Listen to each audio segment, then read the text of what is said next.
Assalamualaikum warahmatullahi wabarakatuh. Alhamdulillah, alhamdulillah rabbil alamin. Wassalatu wassalamu ala asrofil anbiya wal mursalin. Sayyidina wa nabiyina wa syafi'ina wa qurrati a'yunina wa maulana Muhammadin wa ala alihi wa sahbihi ajmain. Amma ba'du.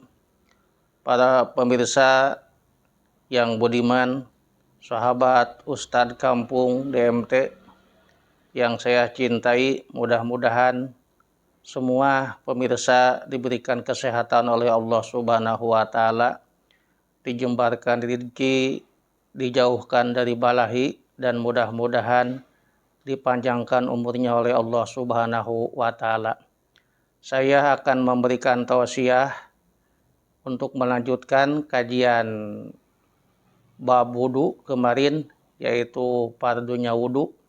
Sekarang insya Allah dengan izin Allah Subhanahu wa Ta'ala, saya akan memberikan tausiah yaitu sunah-sunah di dalam wudu. Apa artinya sunah? Sunah itu adalah suatu perkara apabila dikerjakan akan mendapatkan pahala dari Allah Subhanahu wa Ta'ala. Dan apabila tidak dikerjakan, tidak akan mendapatkan siksaan dari Allah Subhanahu wa Ta'ala. Tetapi pemirsa, walaupun itu sunnah, kita jangan sampai menyepelekan sunnah. Karena sunnah itu adalah pekerjaan yang selalu dikerjakan oleh Nabi kita, Nabi Muhammad Sallallahu Alaihi Wasallam. Karena ada salah satu kisah, ada seorang yang meninggal, pas di alam kuburnya itu dia mendapatkan azab, artinya siksaan dari Allah Subhanahu wa Ta'ala.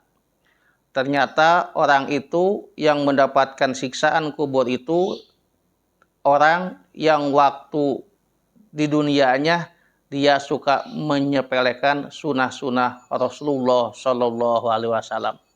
Oleh karena itu, walaupun kita sunah, kalau bisa kita laksanakan. Kalau kita seandainya gak bisa, tetapi kita jangan sampai menyepelekannya. Hadirin pemirsa yang dirahmati Allah Subhanahu wa Ta'ala, di dalam sunah-sunah wudu itu ada beberapa versi, ada beberapa pendapat. Ada yang mengatakan 10 sunat di dalam wudu. Ada juga yang mengatakan 13. Kalau menurut madhab Imam Syafi'i, sunah di dalam wudu itu jumlahnya ada 10. Seperti dalam kitab Takrib, wa sunanuhu asratu asya'a, yang artinya sunah-sunah di dalam wudu itu jumlahnya ada 10 perkara. Yang ke-1 sunah di dalam wudu itu yaitu membaca bismillah. Jadi sebelum kita melaksanakan wudu, sunahnya itu kita baca bismillah dulu. Nah, minimal dengan bacaan bismillah. Yang sempurna itu bacanya sampai terakhir, Bismillahirrahmanirrahim. Bagaimana pemirsa apabila kita lupa tidak membaca bismillah, baik disengaja atau lupa, pas tengah-tengah kita baru ingat. Baru ingat kita gak baca bismillah, maka bisa dibaca tengah-tengah, bisa. Seperti kita lagi ngumah tangan ya, membasuh tangan. Kita tadi ingat, gak baca bismillah, atau sengaja gak baca bismillah, tapi sekarang mau baca bismillah, bacaannya pas mau basuh tangan, silahkan. Namun ada bedanya kalau tengah-tengah kita mau baca bismillah ditambah bismillahirrahmanirrahim awalahu wa akhirahu. Ya, ada juga bismillahirrahmanirrahim awaluhu wa akhiruhu, silahkan. Atau seperti kita sedang makan, nah, baik makan sendiri atau makan berjamaah ya, rame-rame ya, kayak di pos, kayak di depan rumah sama tetangga ya, sama teman-teman. Oh, kita lupa gak baca bismillah tadi, ya, bisa kita baca tengah-tengah. Tapi bacanya bismillahirrahmanirrahim awalahu wa akhirahu atau awaluhu wa akhiruhu. Nah, gitu. Kalau sudah makannya baru ingat harus baca bismillah enggak? Jangan baca bismillah. Udah aja cukup alhamdulillahirabbil alamin, memuji kepada Allah Subhanahu wa taala. Bagaimana, mohon maaf pemirsa, apabila kita hubungan suami istri kita baca bismillah harus. Karena apa? Karena kalau kita tidak baca bismillah sebelum hubungan suami istri, maka setan akan ikut setan itu. Tapi gak kelihatan. Setan ikut menunggangi istri kita. Maka kita dihimbau, disunahkan sebelumnya kita baca bismillahirrahmanirrahim. Tetapi kalau seandainya kita lupa atau sengaja agak baca pas tengah-tengah kita ingat, itu mah jangan baca, lanjutkan aja. jangan baca dulu bismillah, lanjutkan aja. Karena itu kita udah masuk hubungan suami istri. Jadi kalau mau baca bismillah sebelumnya, kalau tengah-tengah kita ingat jangan baca, lanjutkan aja hubungan suami istrinya gitu. Jadi bismillah itu karena ada hadis Nabi kita, Nabi Muhammad Shallallahu Alaihi Wasallam, kullu amrin dibalin la yubda'u fihi bismillahirrahmanirrahim bahwa abdar. Yang artinya apabila setiap sesuatu yang baik, apabila tidak diawali dengan bacaan bismillah, maka kurang berkah. Nah, mau makan gak baca bismillah, kurang berkah. Mau minum gak baca bismillah, kurang berkah. Mau kerja gak baca bismillah, kurang berkah. Mau tani gak baca bismillah, kurang berkah. Apalagi mau wudhu, karena wudhu itu ibadah. Nah, alangkah baiknya kita awali dengan bacaan bismillahirrahmanirrahim supaya wudhu kita tambah-tambah pahala dari Allah Subhanahu wa ta'ala. Hadirin pemirsa yang saya cintai, yang kedua, sunahnya wudhu itu adalah wagoslul kafain. Artinya adalah membasuh dua telapak tangan. Ini telapak tangan ya. Nah, ini telapak tangan, kanan kiri. Kalau dalam bahasa sunahnya itu Pak Kamim kokocok. Kokocok ini ya, kokocok. Ini sampai apa ini namanya ini? Pergelangan, sampai pergelangan. Nah, kokocok ya, membasuh tangan. Nah, yang kedua, lalu yang ketiga wal madmadotu. Sunahnya wudhu itu madmadoh. Apa itu madmadoh? Madmadoh itu yaitu kukumur. Nah, kukumur. Kita ngambil air, dimasukin ke mulut, lalu diputar-putar ya. Diputar-putar ya. Kukumur. Tetapi kalau kita lagi puasa jangan terlalu banget. Takutnya ada air yang masuk sekadarnya doang. Kalau gak puasa, kita sunahnya lebih banget. Kadang-kadang supaya ada air yang masuk ke dalam apa ini namanya? Tenggorokan sedikit ya gitu. Kalau lagi puasa jangan. Yang ketiga, yang keempat yaitu sunahnya wudhu itu adalah wal istingsaku. Artinya adalah menghirup air kepada hidung. Kita ngambil air lalu dimasukin ke hidung, menghirup air ke hidung ya. Ini juga kalau kita lagi puasa tidak boleh terlalu banget ya. Kalau nggak puasa disunahkan lebih banget, harus ada air yang masuk ke dalam. Itu artinya menghirup air ya, menghirup air. Lalu yang ke berapa? Kelima ya. Yang kelima yaitu mashu jami'ir rosi.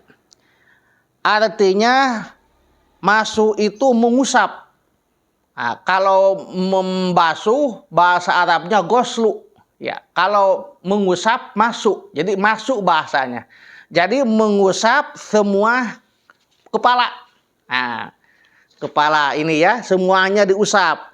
Kalau wajibnya cukup, mau selamar, mau 3 lamar cukup. Mau dari depan, mau dari belakang, mau dari pinggir. Tapi sunahnya itu semuanya dibasuh.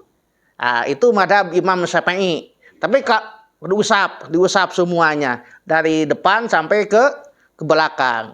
Tetapi ada juga luar madhab Imam Syafi'i mengusap semuanya itu wajib. Gitu ya, wajib. Tapi kalau versi Imam Syafi'i cukup mau 1 lamar, 2 lamar, 3 lamar, silahkan aja. Tergantung kita ikut kemana. Yang penting kita harus punya guru masing-masing. Yang ke-6 ya, itu sunahnya wudu itu adalah wamashu jami'il udunain dohiri huma wabatinihima bima'in jadidin. Yang artinya adalah kita itu namanya mengusap semua telinga. Telinga ini. Jadi kalau mengusap semua telinga itu harus semuanya sunatnya. Semuanya. Dalam dan luar. Jadi luarnya ini. Ini luarnya ya. Dalamnya ini. Ini harus diusap semuanya. Kalau sunahnya. Semuanya diusap gitu. Lalu yang menjadi sunahnya wudhu itu adalah keberapa Pak Kamim? 8. Tadi baru 6 bukan? 7 ya. Sekarang 7 ya. Yang ke-7 itu adalah tahlilul lihyah. Artinya tahlilul lihyah itu menyela-nyela jenggot. Kalau ada jenggot ya, jenggot itu di sela-sela, kalau itu disisir ya, oleh tangan ya gitu ya. Itu kalau jenggotnya laki-laki, yang tipis itu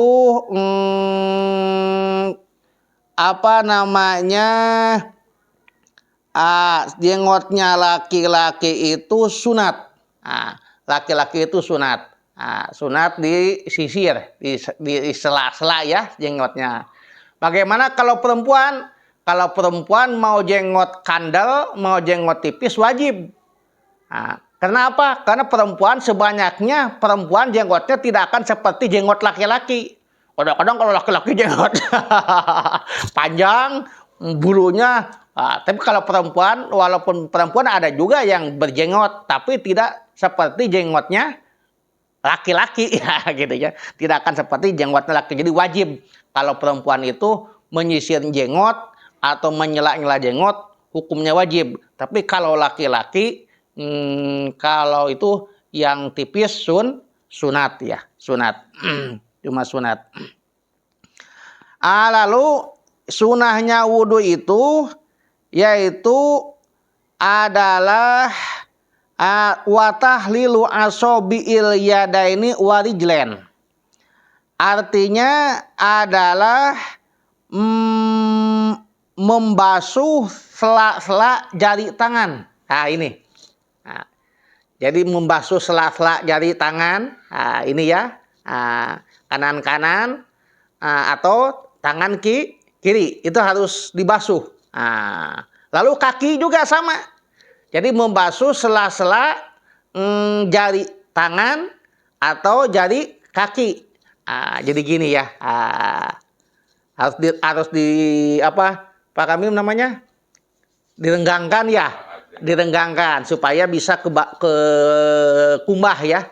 Jari kanan, jari kiri. Kalau kanan mungkin begini ya.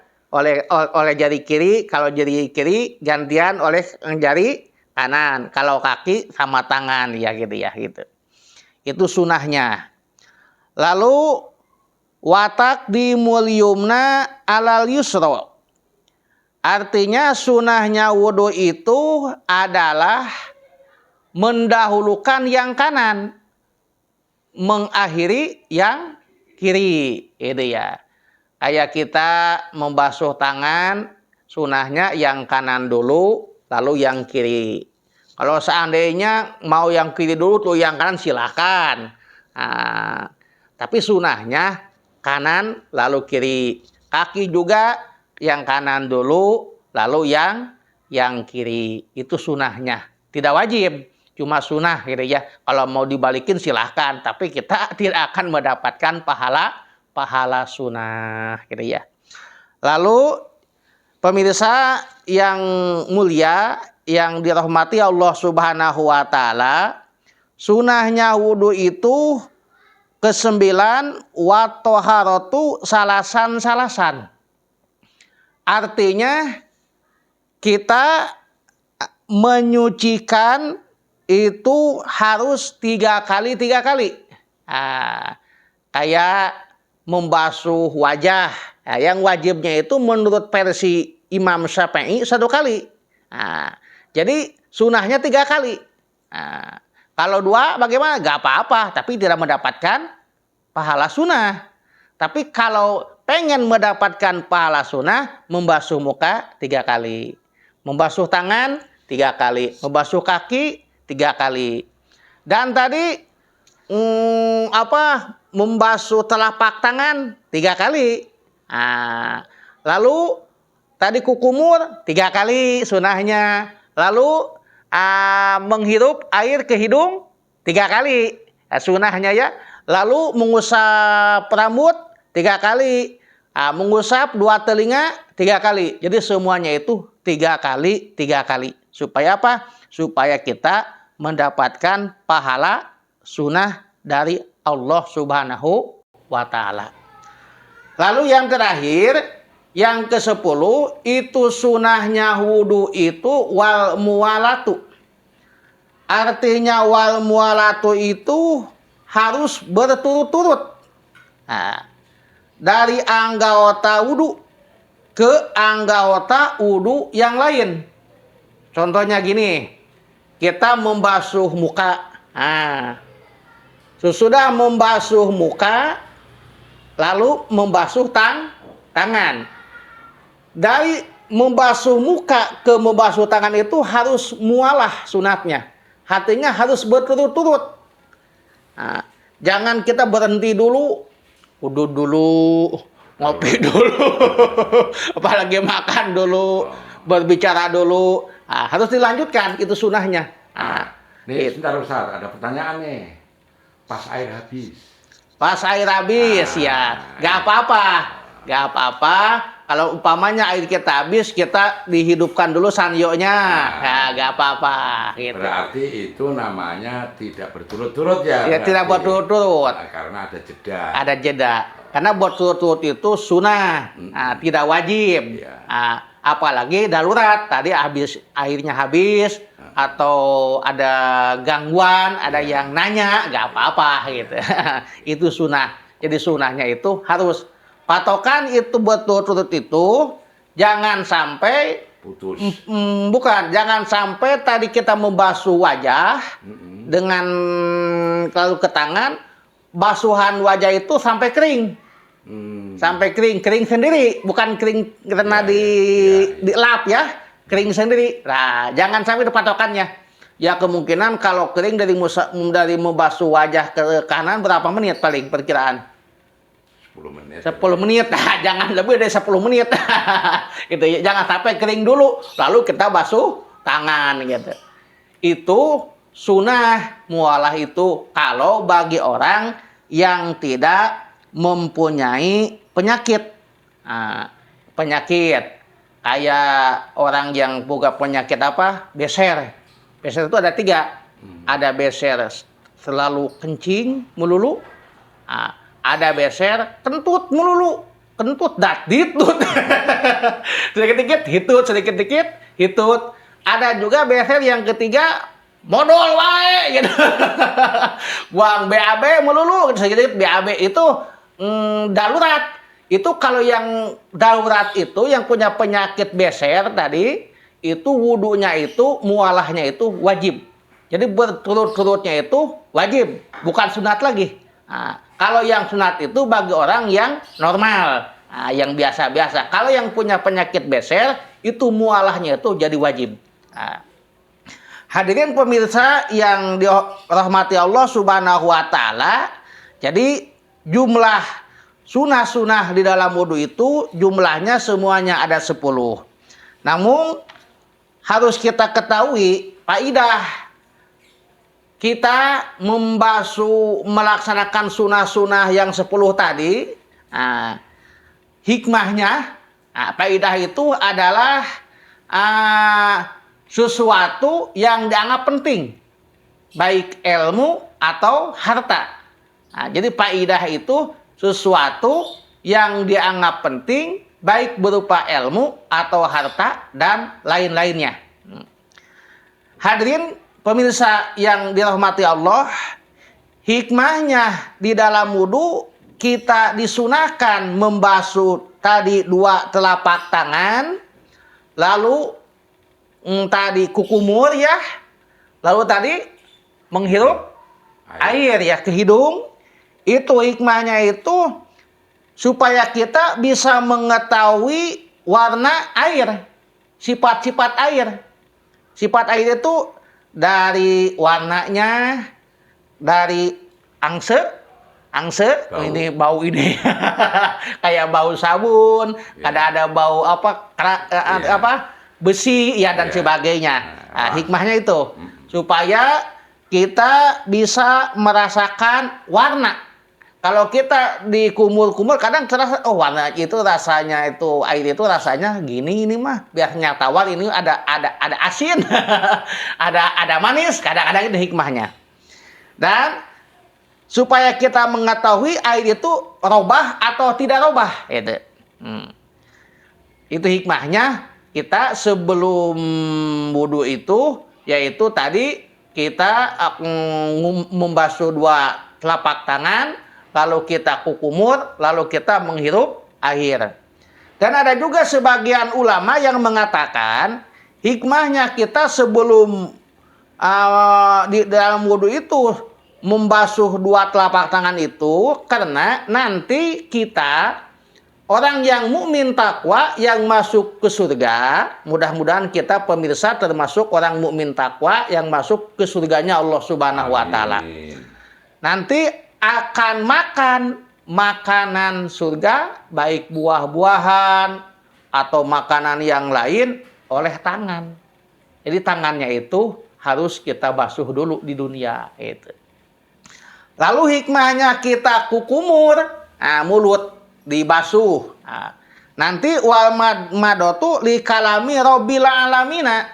Karena nanti kita itu akan di surga orang yang mukmin takwa akan berbicara sama Dat yang menciptakan kita. Siapa? Allah Subhanahu wa Ta'ala. Jadi mulutnya itu harus suci. Mulutnya itu harus suci. Lalu hikmahnya kita menghirup air ke hidung, lisami rawaihil jannah. Karena ahli surga itu nanti di surga akan ngangse apa? Apa kami bahasa Indonesia-nya? Mangse. Ngangse hisap. Oh, hisap. Akan menghisap wangi-wangi surga.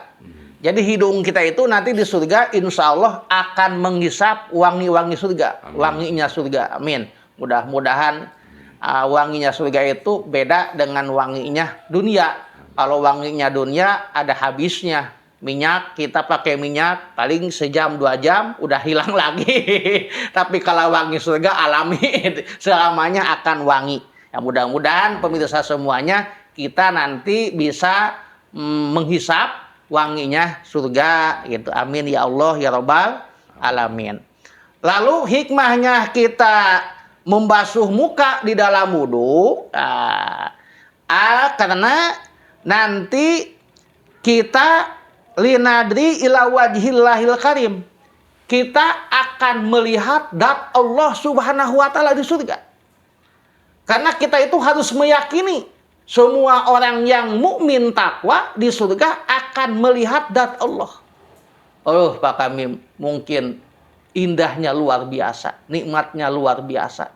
Baru melihat ciptaannya Allah di dunia kita, Masya Allah, nikmatnya luar biasa. Apalagi nanti kita melihat zat yang menciptakan semesta alam. Pasti nikmatnya luar biasa. Nikmatnya itu melihat zat Allah itu tidak ada bandingnya. Gitu. Itu orang yang mukmin takwa itu di surga itu melihat zat Allah itu tergantung amalnya waktu di dunia. Ada sebagian ulama mengatakan ada yang setahun sekali, ada yang 40 hari sekali, ada yang 1 bulan sekali, ada yang mengatakan 1 minggu sekali, ada juga yang mengatakan 1 hari sekali, ada juga yang mengatakan 1 jam sekali. Ada juga yang mengatakan 1 menit sekali. Mudah-mudahan kita termasuk orang yang bisa melihat zat Allah Subhanahu wa taala nanti di surga 1 menit sekali. Amin ya Allah ya Rabbal alamin. Gitu. Kalau di dunia tidak ada orang yang bisa melihat zat Allah kecuali Nabi kita, Nabi Muhammad Sallallahu Alaihi Wasallam. Nabi Muhammad waktu beliau Mi'raj. Tetapi beliau melihat zat Allah itu tidak seperti kita melihat berhadapan dengan orang lain. Kayak saya melihat Pak Kamim. Pak Kamim di di barat, mesti saya di timur. Itu wallahu alam. Tidak dijelaskan. Cuma Nabi kita doang satu kalinya. Yang lain tidak ada yang bisa. Jadi kalau seandainya ada orang yang mengatakan, saya tadi habis wirid malam melihat zat Allah, itu sesat. Sesat. Kalau di dunia tidak akan ada orang yang bisa melihat zat Allah Subhanahu wa taala. Tapi kalau di akhirat, nanti di surga, mukmin takwa, kita harus meyakini, harus percaya akan melihat zat Allah Subhanahu wa taala. Lalu hikmahnya kita membasuh 2 tangan dalam wudu itu, nanti ahli surga akan memakai pakaian surga. Pakaian dipakainya oleh tangan. Jadi kita itu tangan akan menyentuh pakaian surga yang pakaiannya pada rapi ya, tidak perlu dicuci, tidak perlu digosok gitu, udah rapih lah gitu ya. Ya, pakaian yang bagus ya gitu. Jadi kita walaupun di dunia gak punya pakaian bagus, jangan terlalu bimbang, hariwang. Yang penting mudah-mudahan kita nanti di surga bisa memakai pakaian surga. Amin ya Allah ya Rabbal alamin. Lalu ada mengusap tadi kepala rambut. Rambut. Hikmahnya itu kita mengusap rambut itu, pemirsa semuanya, karena ahli surga itu orang yang meminta takwa nanti akan lilabsi taji, akan memakai mahkota surga. Kayak raja ya, kayak Raja Angling Dharma pakai mahkota. Walaupun kita di dunia belum pernah memakai mahkota, nanti kalau ahli surga insya Allah pemirsa semuanya akan memakai mahkota surga. Lalu hikmah kita mengusap apa? Tadi telinga ya, 2 telinga itu Karena apa? Hikmahnya itu karena nanti itu pemirsa yang dimuliakan Allah Subhanahu wa taala. Hikmahnya kita mengusap ya. Mengusap dua telinga itu adalah karena nanti ahli surga di surga akan mendengarkan yaitu firman-firman Allah Subhanahu wa taala. Akan mendengarkan dauhan Allah Subhanahu wa taala. Mudah-mudahan kita bisa mendengar yaitu firman Allah Subhanahu wa taala. Pasti indahnya luar biasa. Baru kita di dunia mendengarkan suara kekasih, waduh, masya Allah, walaupun kayak guludug kami, tapi kalau suara dari orang yang kita cintai enak kedengarannya. Apalagi nanti kita mendengarkan yaitu dauhan Allah, firman Allah Subhanahu wa taala. Lalu hikmah yang terakhir, kita dalam wudu itu membasuh kaki ya, dua kaki. Hikmahnya wa ghuslur rijlaini lil masyi fil jannah. Karena nanti kita orang yang mukmin takwa yang di dunianya suka berwudu, insya Allah akan berjalan menuju surganya Allah Subhanahu wa taala. Itu penjelasan sekilas yaitu tentang sunah-sunah di dalam wudu dan hikmah-hikmah yaitu kita membasuh anggota wudu baik yang fardu dan baik yang sunnah. Mudah-mudahan ada manfaatnya khusus untuk saya, umumnya untuk pemirsa semuanya. Dan mudah-mudahan apabila ada yang benar itu semata-mata taufik hidayah dari Allah Subhanahu wa taala, dan apabila ada yang salah itu keluar dari kebodohan saya. Mohon maaf apabila ada perkataan yang kurang berkenan ya gitu. Kalau seandainya ada pertanyaan, pengen penjelasan ya cukup kita ketik di kolom komentar. Sekian dari saya, wallahul muwaffiq ila aqwamit thoriq. Ahlul kalam. Assalamualaikum warahmatullahi wabarakatuh.